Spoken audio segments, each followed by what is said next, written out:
各位同學大家好啊，咁歡迎翻嚟我哋 Chapter 2嘅位置咧。Chapter 2咧就會講一樣嘢叫做 internal energy 同埋 energy transfer。乜嘢叫做 energy 咧，或者咩叫 internal energy 咧，咩叫 energy transfer 咧？我哋接下來咧就會講有關於呢樣嘢㗎啦。この番組はこれはスポンサーの協でお送りします。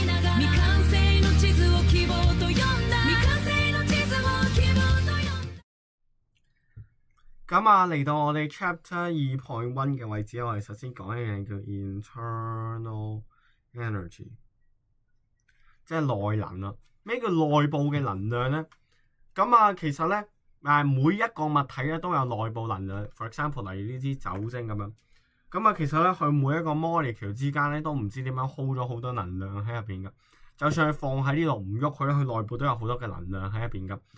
點樣可以釋放佢嘅能量啊？例如我燒下佢，咁點解我燒到佢咧？因為佢釋放緊能量出嚟啊嘛，咁所以我咪燒着咗佢咯。呢啲係一啲 example 嚟嘅啫。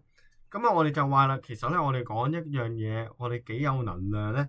我咧就話咧，其實咧我哋可以用佢嗰個叫做 molecular kinetic energy 咧，去判斷咧，其實佢係有幾多度嘅。我哋宏觀嚟講咧，就話呢樣嘢熱定凍啦。但係微觀層面嚟講咧，其實係一啲叫做 Ke kinetic energy of molecules。OK， 一杯滾水嚟，一杯滾茶咁樣，同呢杯涼凍咗嘅水，其實佢哋嗰個 internal energy 係有啲咩叫做 kinetic energy of molecule 有啲咩唔同咧？科學家就同我哋講話咧，其實咧原來咧呢啲叫做熱嘅嘢咧，係佢點解之所以會熱咧？係因為啲分子喺入邊瘋狂咁樣震動，瘋狂咁震動咧，令到咧佢整體嚟講咧就變熱咗。好似你捽隻手咁樣，你捽得快啲，佢都熱啲啦。所以其實一樣嘢好熱咧，其實佢個 Ke kinetic energy of molecule 咧係 very high， 就叫 movement rapidly 啦。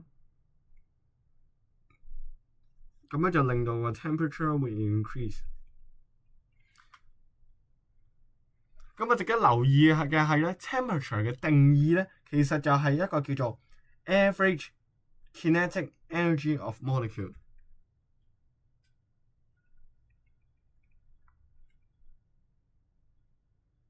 in a body。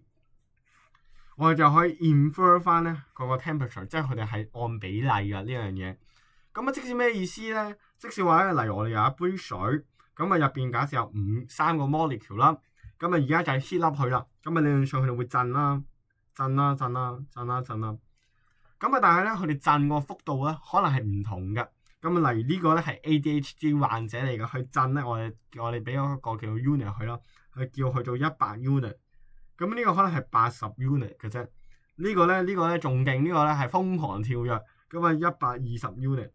佢哋整體嚟講，佢個 in a body， 即係我哋 consider 佢咧，唔再係一粒一粒咁樣睇。呢度咧就係一粒一粒咁樣睇啦。呢度咧就係一個成個整體去睇咧。就係100加120加80除以3，就係幾多咧？就會仲有咩係揾到咧？其實咧發現佢哋加埋係100嘅，佢哋 average 咧就係100個 unit 啦。點樣 infer 翻呢樣嘢去 temperature 咧？我哋假設個 unit 咧同 temperature 一樣成正比嘅，可能呢個就係100度啦。呢啲咧就係通過佢呢樣嘢咧去表達咗咧一個 temperature 咧係乜嘢嚟嘅。我哋究竟度一個所謂嘅 temperature 咧，我哋係度啲乜嘢咧？我哋就有個 definition。The temperature of a body is measure of average kinetic energy due to random motion of molecule in the body。 OK， 乜嘢叫做 temperature 咧？其實咧佢就係話啦，我哋咧就去度一個 average kinetic energy。即使咧啲 particle 咧其實喺水入邊係亂咁喐嘅啫。冇啦去震係因為佢有 energy 啦，佢哋會瘋狂咁樣震。就會 due to 一個 random motion of molecule in a body。記住 in a body 啊，唔係一個每一粒 molecule 去計嘅，係整體嚟講係點樣樣咧？我哋就會有一個整體嘅溫度啦。咁啊，佢哋係永遠叫做唔會停止咁樣喐㗎。咁啊，所以佢哋會瘋狂咁喐啦，純粹喐個幅度唔一樣，咁就令到我整體或者整體嚟講，例如我哋全部都跌咗一個零嘅，咁啊整體嚟講係咪少咗好多？咪變咗10咯，係咪？咁啊，即係整體咁樣去睇呢件事。OK。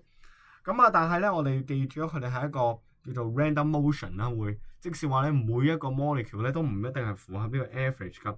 即係 average 係10啫，可能有8，可能有12啊嘛。average 係10。咁啊，幾時佢哋會停止喐咧？即係佢哋幾時會停止唔再喐咧？就叫做 reaches， 叫做佢哋嗰個 Ke reaches minimum at -273度。咁啊，-273度係乜嘢啊？就叫做 absolute zero 啊。咁啊喺-273度嗰陣咧，理論上咧佢哋嗰個 molecule 震動嘅幅度咧係基本上趨向0啦，即係佢 tends to zero 啊。係嘛？咁佢會唔會完全唔喐？唔一定，因為佢都係 random motion 啊嘛。但係整體嚟講 ，average 嚟講咧，佢理論上咧係 tends to 0嘅。咁啊，記住啦，佢 average 咧係唔影響咧佢嗰個 size 㗎。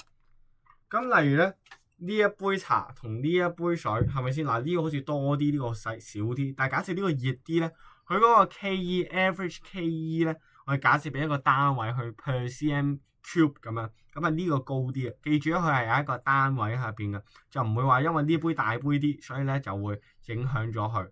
唔會因為呢個溫度高啲，所以佢個 Ke 高啲。OK。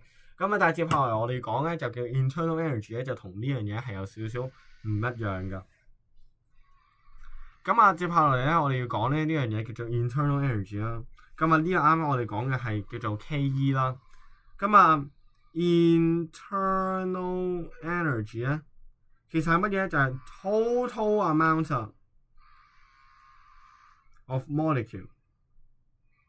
呢個咧就唔再係好似 Ke 咁樣咧，係淨係我哋去講 average 嘅，記住 average 㗎。即係呢個咧，就算我有100粒都好咧，其實佢個答案咧都應該係叫做100個 degree Celsius 啦咁樣，因為唔影響㗎嘛，我會除翻100㗎嘛。咁啊，但係呢度 internal energy 就唔一樣啦。咁啊，例如3粒 molecule vs 5粒 molecule 咧，假設我哋嘅 temperature 係一樣嘅話咧，理論上5粒 molecule 咧係勁啲嘅個 internal energy。即是話咧，我有2杯100度嘅水，一杯咧就係用個細杯裝住，一杯用個大杯裝住。咁你諗都可以諗到啦，邊杯容易啲攤凍啊？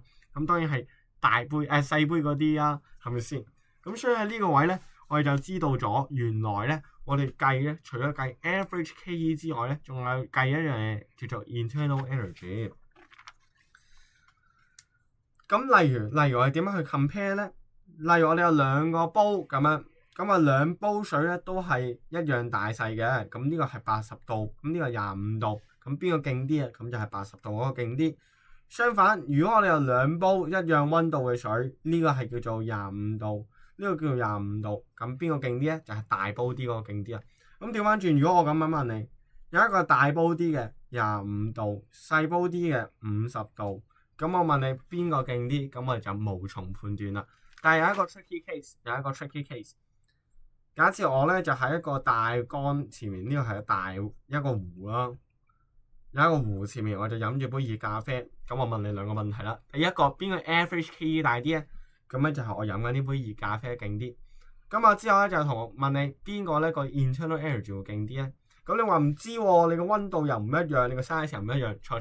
咁呢個時候咧，我又可以同你講咧，好肯定係個壺嗰個 internal energy 勁啲啊。點解啊？你問我。咁啊點解咧？因為你諗下個壺可能係幾千億杯咖啡先可以整到一個壺出嚟喎，咁即係可能冇幾千億啦，幾百萬杯咖啡一定要有啦，係咪先？咁啊幾百萬杯咖啡去令到我有一個壺出嚟，咁所以咧佢哋嗰個已經係無法對比嘅。就算係500度嘅高溫咖啡都好咧，咁都係個壺係勁啲嘅個 internal energy，因為太大啦。OK。咁啊，假設呢個係大湖啊，世界上最大西洋啦，唔好講大西洋 ，OK。咁就會係嗰個大西洋嘅 internal energy 經驗。嗱，呢個 special case 啊，普通嘅都係記翻呢一杯，咁就 OK 啦。咁啊，講完一啲叫做內部嘅能量之後咧，我哋就要講一啲能量係點樣傳遞嘅喎。咁啊，就係講energy transfer 啦。好嘈啊出邊。咁啊，乜嘢叫做 energy transfer 咧？咁即是話咧，我哋叫做能量嘅傳遞啦。咁啊，能量嘅傳遞咧係通過一樣嘢叫做 heat 熱啊。我哋咧唔會傳遞凍㗎。咁啊，首先要記住呢樣嘢。咁咧，當咧我哋有一個temperature difference 嗰陣，例如入邊係80度，出邊咧係25度，咁咧有一個叫做 temperature difference， 咁咧就會令到咧我80度嘅 heat 咧就會走咗出去25度嗰度，咁咧就係用一個 energy 嘅形式啦，咁咧就 energy loss。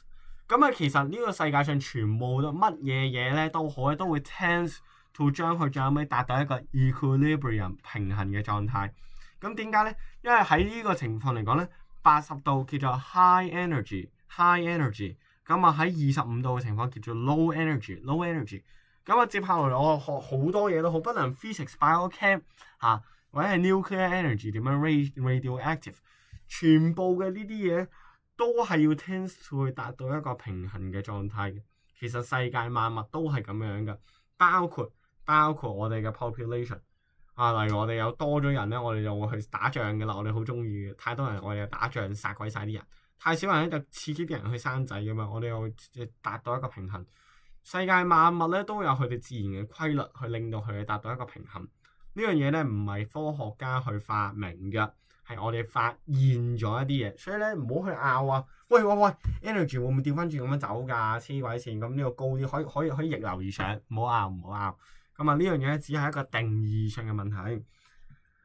咁啊，我哋講溫度之間嘅差別咧，我哋傳送呢個能量就叫做以一個 heat 嘅形式去傳送啦。Heat is an energy transfer from one body to another in result of temperature difference。即係我哋所謂嘅熱咧，就係當我哋有兩個溫差嗰陣咧，我哋能量嘅傳送就叫做 heat 啦。咁啊 ，heat 嘅單位咧就叫 Q 啦，而佢 energy 係叫 Joule 啦。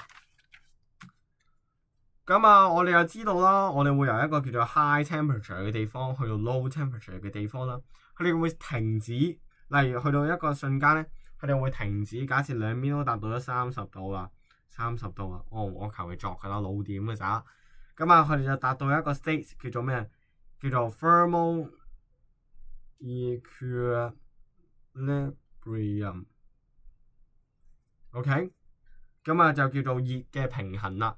咁喺呢個時候咧，佢哋唔會 stop 佢哋嗰個佢哋個 energy transfer， 即係傳送熱能呢個動作係停止咗。點解咧？佢哋當咧佢有兩個 stage， 一個叫80度，一個叫做20度、25度。咁咧佢哋就玩緊跳樓梯，咁啊就喺呢度跳落嚟。咁啊呢個跳落嚟嘅動作咧又帶咗能量落嚟，而呢個動作叫做 heat，OK， 或者叫 heat transfer。咁啊去到一個地方去跳，咁啊跳落嚟嘅呢邊就升低啦，呢個邊又降低，最後尾去到兩邊咁樣。咁佢已經冇得做跳呢個動作噶啦嘛，咁所以就冇咗 transfer。咁但係記住佢哋個 movement 咧仍然係 random 噶，仍然會做呢個叫 random movement，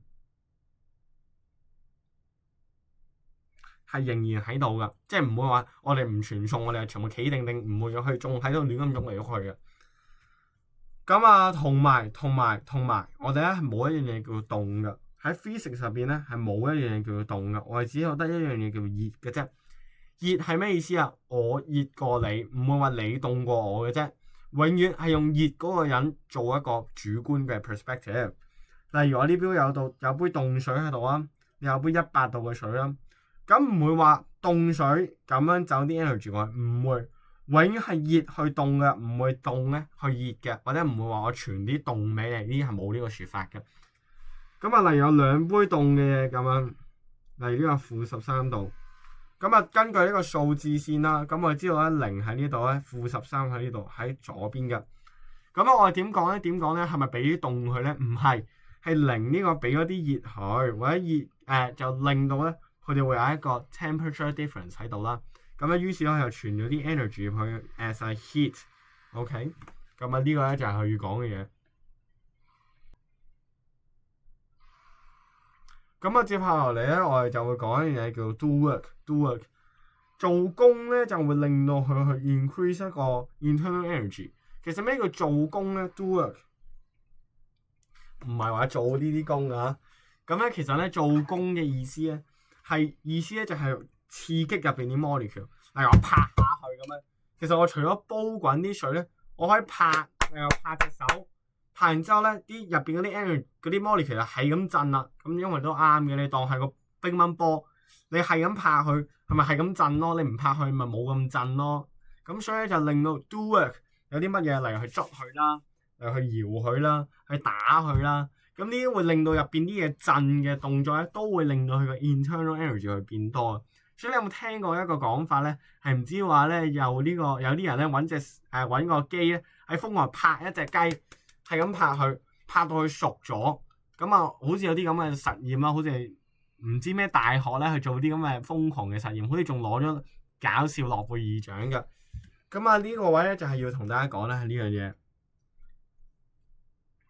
咁咧記住同埋 transfer 嘅 heat， 所以有時咧我哋講 temperature is transferred from a hotter body 咧係唔啱㗎，唔係 temperature is transferred， 係 heat is transferred。OK，heat is transferred。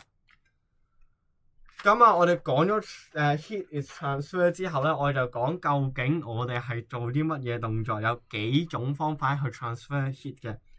第一種接觸到嘅叫 conduction， 叫做傳導，唔係傳導授業解惑個傳導啊，係傳導體個導。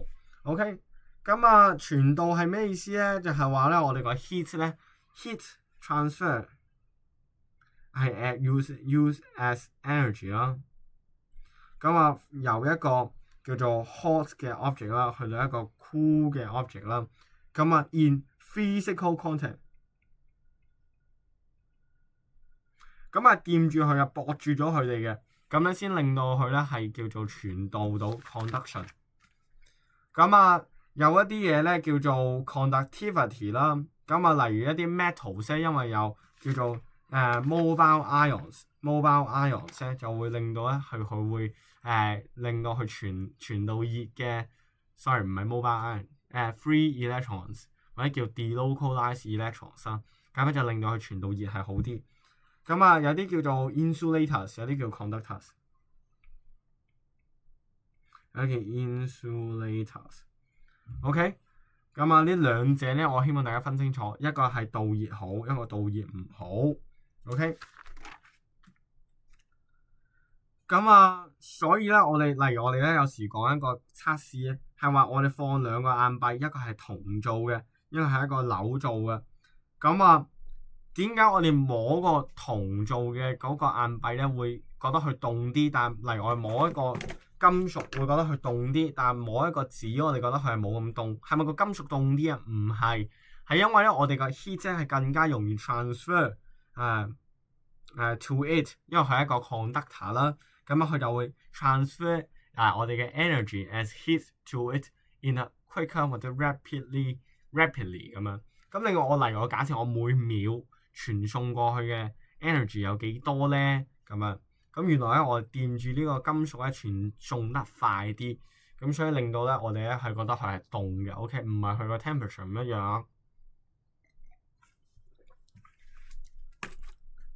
咁啊之後咧，我哋就會去講一個叫 conduction and particle motion 啦。咁啊，我哋就仔細去用微觀嘅層面去講下咧 conduction 咧係做緊啲咩。咁啊，我哋首先知道咧，例如一啲 metal 入邊咧，除咗有一啲叫做fix 死咗嘅叫做 nucleus 啦。咁啊，仲有啲喐嚟喐去咧，叫呢個啊 physics 叫做 free electrons 啦。咁啊 chem 叫做 delocalized electron， 咁我哋叫 free electrons 先啦。咁啊，當我燒熱咗佢先，燒熱咗佢嗰陣咧，如果係冇 electron 嘅話咧，冇 electron 啦，冇 electron。咁咧嗰個 heated 嘅咁咧 heated object 咧就會開始 vibrate， 就係咁樣去震啦。咁啊呢個 vibration 咧就 spread layer by layer。OK， 咁啊就會慢慢 spread 去呢邊。咁最後咧摸呢個就哇好熱啊！所以點解你燒一嚿石頭咧？我哋食嗰啲咩石鍋飯嗰啲都會熱咧。其實石頭都可以燒熱佢噶。咁你就通過呢種方法。咁但係有時咧，我哋燒一啲金屬咧，可能燒2秒，你 BBQ 人 B 一 B， 哇好熱啊！支叉，如果你唔想揩到個鐵嗰個位，點解咧？因為佢哋咧有啲 delocalized electron。我 heat up 佢嗰陣咧，除咗 heat up 咗嗰個 nucleus 之外咧，我仲 heat up 咗 delocalized electron。咁咧呢個咧 delocalized electron 咧就有個 special ability 嘅。咁佢可以做啲乜嘢咧？就係可以 speed up 啦，就會 collide with other atoms and electrons， 就令到佢 heat up quickly。OK， 咁啊，即使話咧，當我 heat up 一個金屬嗰陣咧，佢除咗入邊嗰啲 nucleus 會俾人 heat up 之外咧，就喺個陣啦，就上面嗰一堆啦，後面咧都會有一啲叫做 electrons 係俾人 heat up 咗。咁啊，呢啲 electron 就好似揸過山車咁樣喺入邊橫衝直撞嘅。咁啊，橫衝直撞會做到咩效果咧？就會撞到第啲 atom 啦同 electron 咧，令到佢哋係 vibrate。所以最後尾就總結到，我哋可以 heat up quickly。咁啊，究竟喺一個 solid 啦、一個 liquid 啦同埋 gas 入邊咧，邊個咧係叫做最好嘅 conductor， 邊個係 insulator 咧？咁啊喺 solid 入邊咧，我哋就話咧啲 molecule 咧係 closely packed 㗎。咁例如呢個開始震咧，一定會撞到第二啲人㗎。咁啊，令到佢傳得好快，所以係最好嘅 conductor， 或者係最快嘅 conductor 啦。咁啊喺 liquid 入邊咧，佢係唔係咁 closely packed， 但其實都唔係好疏得好遠啫。咁令到咧，其實水都係一個唔差嘅，因為佢震咧可能都會撞到第二啲人。gas 又唔一樣 ，gas 分到好鬼死開，呢個震完咧可能都冇人俾佢撞到，咁咪就佢一粒 heat up 咗。咁所以咧，佢一個 poor conductor 或者叫 good insulator 啦。咁啊，接下落嚟咧，我就要講第二種嘅叫做傳遞。第二種傳遞咧就唔涉及任何嘅呢啲叫做physical contact。啱啱係一定要燒一嚿鐵噶嘛。之後咧，我哋要講一樣嘢叫做convection。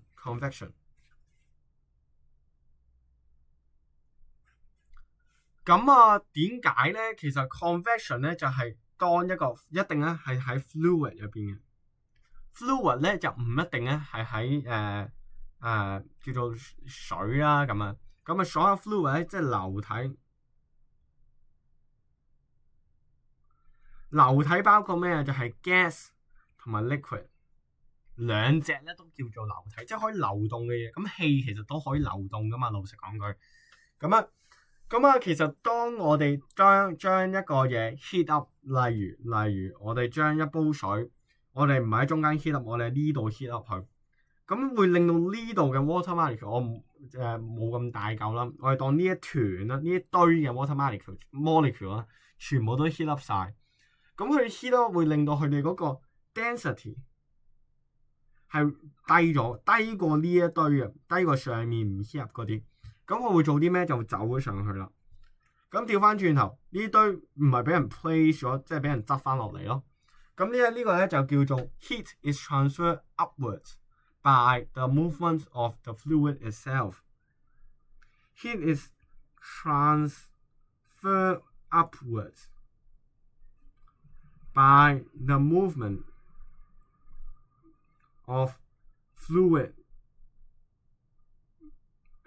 Fluid itself， 即使我嗰嚿嘢咧唔再係好似金屬咁樣通過一啲震動咧，或者係通過一啲 electron 先去喐，我係成嚿嘢真係升起咗嘅。咁啊，最好嘅解釋就係電熱水煲其實係發生啲咩事咧？就係通過 heat up 一個位 ，OK， 咁啊令到咧呢一堆水向上升，咁啊之後咧第二水又落去 replace 佢。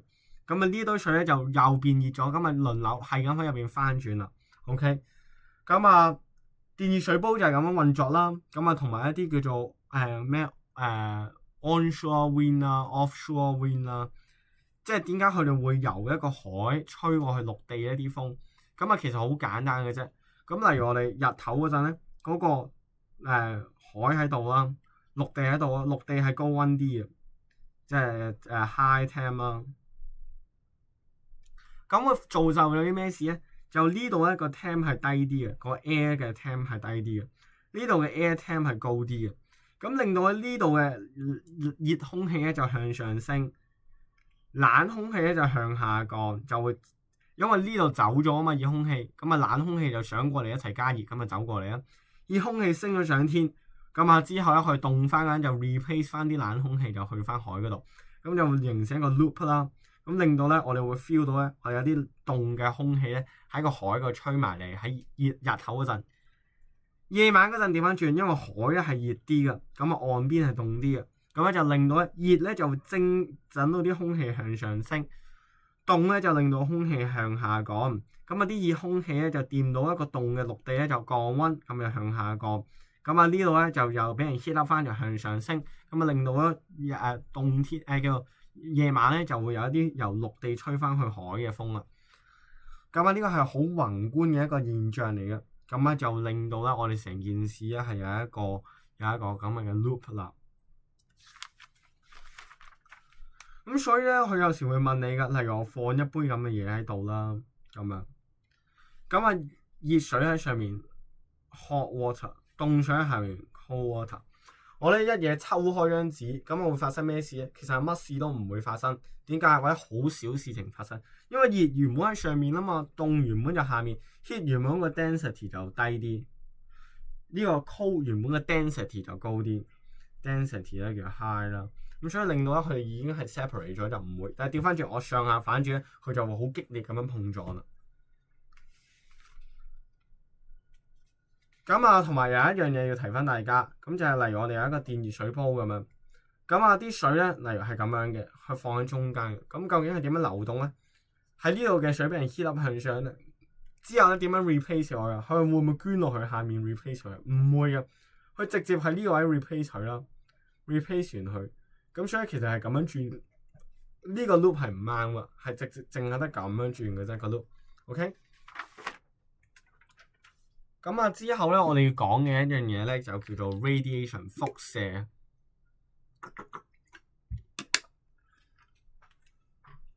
唔好俾人嚇親先。喺呢個位咧，我哋講嘅 radiation 咧叫做 heat radiation， 即係熱輻射啦。唔係話輻射就好恐怖。我哋喺第 chapter 5咧就會，即係 book 5嘅位置，我會講到咧，其實輻射一啲都唔恐怖啊。咁啊，其實咧輻射只不過係一個叫做 energy emission in this process， 即係話咧，我哋咧一個熱或者一個能量嘅傳遞咧嘅方法，或者一個能量係以輻射狀嘅形式去傳遞。OK， 所以咧就係叫做 radiation 啦。咁即係用一個輻射狀，即係散開嘅形式去傳遞嘅，就唔係話一個指定一個方向。咁啊 ，radiation 有啲咩咧？第一就係一個 process of heat transfer。咁咧係冇 any medium 或者 particle 可以喺 vacuum。OK， 咁啊同埋係 all direction。咁所以咧，我哋可以感受到太陽嘅輻射，即係佢哋熱輻射啦。咁係因為咧，佢哋係唔需要 any medium， 唔需要任何 particle 可以喺真空嘅地方存在。咁所以咧，我哋問啊，我哋成日問咧啊，我哋呢個叫做 medium 啊，或者 particle， 第一者同第二者都係要有一個 medium 嘅。例如我哋要接觸到啦，或者我哋係要等震動啦，甚至乎我哋要靠嗰一 particle 大個能量走啦。但呢個係唔需要嘅，係以一個波嘅形式咧，係去襲擊你嘅。咁呢堆波係唔需要，即係例如我發射一個波，最後尾撞到你，呢個波會令到你自然咁樣震動噶，好神奇咁啊！但係我哋咧就只需要簡單咁知道。咁啊一個點樣去 emit 呢個叫 thermal radiation 咧 ？sorry 唔係 heat radiation，thermal radiation 咧。咁咧其實咧我哋就話一個 hot object 咧。hotter 嘅 object 咧，係係會有叫做整多啲 energy 啦，就會令到佢有 more 嘅 thermal radiation 啦。咁啊 thermal radiation 咧有兩種形式去存在嘅，第一種叫 infrared。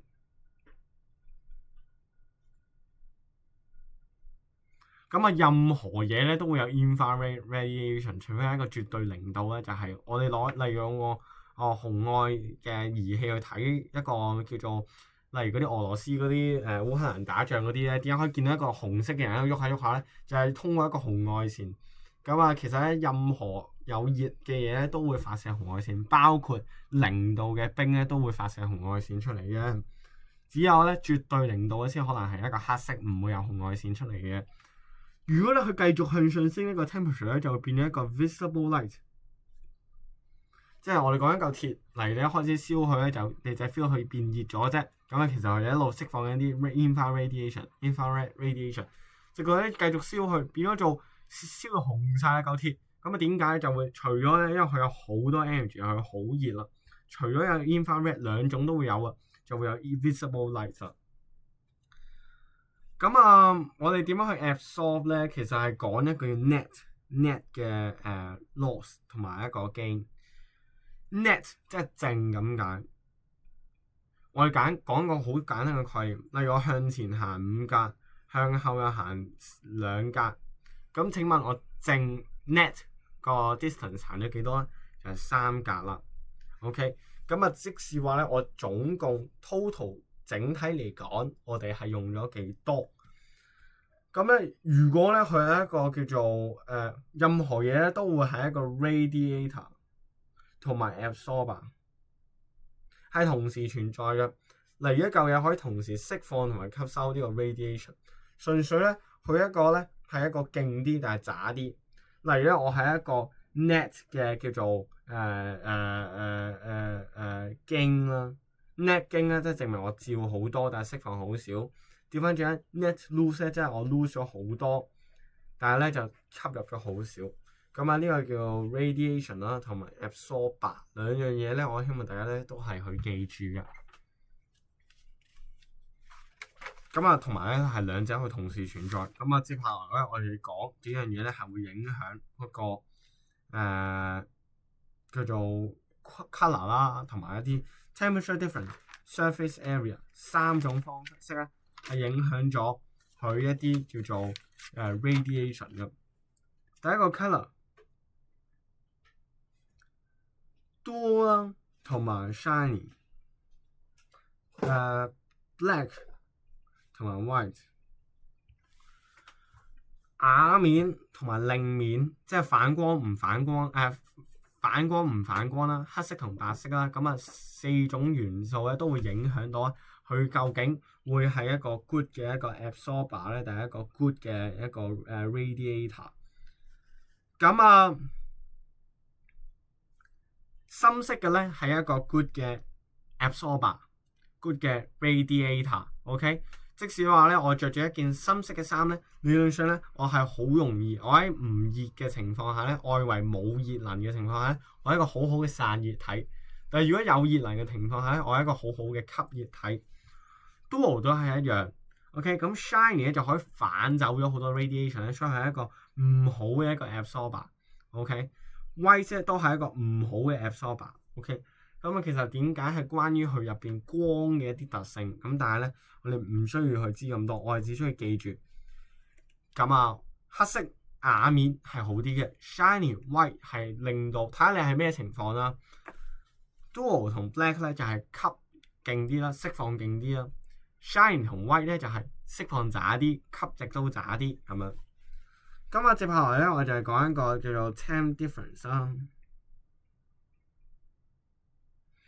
其實咧就係嗰個 net rate 啊，即係我哋嗰個 concentration gradient slope。如果你喺 bio 入邊有學過呢隻字嘅話，例如我兩個溫差係好大嘅，咁咧就會令到咧佢嗰個叫做 rate 係好快嘅。相反兩個溫差係好近嘅咧，佢個 slope 咧就好平啦，咁啊，咁啊呢個就係嗰個問題啦。咁啊之後咧就係 surface area。咁啊呢個好合理啊。例如我打一束光落嚟，咁樣，咁啊攞呢個嘢去接，咁可以一嘢接晒5束光啦。攞個萬字夾接就可以接到1束光、2束光啫喎。咁啊呢個嘅 surface area 大啲，呢個 surface area 細啲，咁令到咧，例如你放埋一齊照咧，呢個可以照到5束光，咁咪受到多啲 energy 咯。呢個就照到1束光，咁咪就係可以受到少啲嘅 energy 咯。咁啊，正因為如此咧，我哋就要去通過呢樣嘢咧，係令到我哋做一啲 tuning 咧，去確保我哋去有一啲 radiation 咧係好啲用嘅。例如我哋咧係要有一啲太陽能熱水爐咁樣，咁佢就要用一啲黑色嘅材料喺上面，就去吸多啲 radiation。OK， 同時或者係一啲摩打啲用黑色嘅，唔係要吸多啲 radiation 喎，佢係放勁啲 radiation。所以黑色咧其實係除咗吸勁啲，佢放都係勁啲嘅。咁但係留意佢個 temperature difference。假設出邊係熱啲嘅，咁我曬㗎，放個黑色嘢喺入邊，咁係咪曬得勁啲？但係我遮住佢嘅，即係我出邊係涼啲嘅，咁入邊係熱啲嘅。咁如果佢個表面係黑色嘅話，佢會釋放多啲 radiation 出嚟啊，咁就確保咗佢可以降溫啦。調翻轉，例如咧，我哋着一啲白色嘅衫啦，咁就唔好等自己咁熱啦。或者我哋點解要披一啲叫做銀色反光嘅一啲保暖氈喺身上面咧，就確保咗嗰啲 radiation 唔會 lost to surrounding。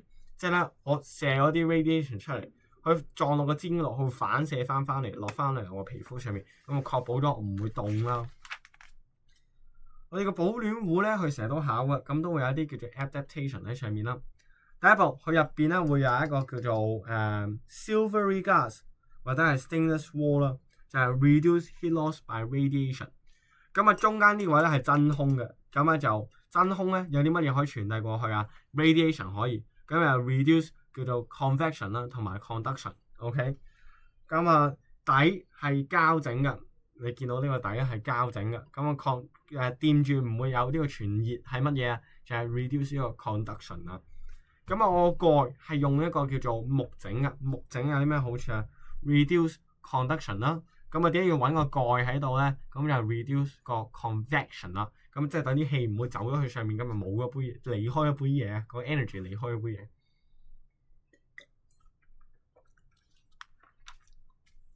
咁啊 greenhouse 咧其實都一樣做法㗎。例如當我哋有一啲陽光曬入嚟咧，呢啲叫做 visible light 咧就會令到一啲叫做嘢咧係 heat up 咗啦。佢咧就向出邊釋放咧，唔係 visible light 啊。如果唔係你棵植物識發光咁都好恐怖。一個叫做 infrared 嘅 radiation， 咁啊呢 infrared 嘅 radiation 咧會 trap in glass， 咁就令到喺入邊無限反彈啦，但係唔會出翻去，令到整體嚟講個 internal energy 就變高咗啦。咁啊呢一課咧就係一啲叫做 internal energy 啦，諸如此類嘅嘢。咁啊接下來咧我哋就會講第3課嘅位置咧，就係講 heat capacity 啦。